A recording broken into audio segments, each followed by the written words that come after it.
পেলাম স্বাধীন করে নেই স্বাধীনের স্বাদ, সব জায়গাতে রাখা আছে গরিব মারার ফাঁদ।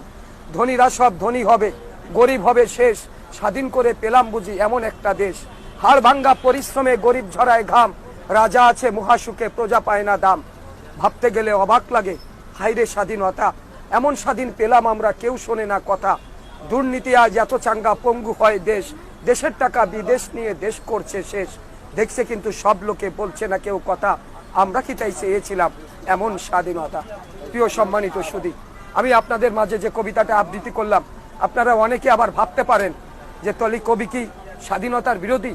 না বন্ধুরা, আমি স্বাধীনতার বিরোধী নয়, আমি স্বাধীনতা শুধু পক্ষে নয়, এই দেশকে আমি এত ভালোবাসি যে আমার নিজের জীবন থেকে, আমার সংসার সন্তান সবকিছুর থেকে আমি আমার এই দেশকে বেশি ভালোবাসি।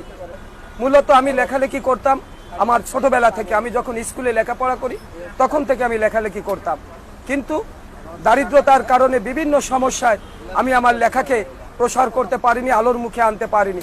কিন্তু জীবনের এখন শেষ প্রান্তে গিয়ে দাঁড়িয়ে আমি আমার জীবনকে বাজি রেখে এখন আমি করেছি যে এই দেশ এবং জাতিকে ভালো কিছু দিয়ে যেতে হবে। এজন্য আমার আপ্রাণ চেষ্টা চলছে, আমি ভালো কিছু এই জাতিকে দিয়ে যেতে চাই, আর এর জন্য আমি সহযোগিতা চাই দেশবাসীর। করোনার শুরু বলতে কি, করোনার 2-3 মাস থেকে পর থেকে আমি বই ফেরি করা শুরু করি।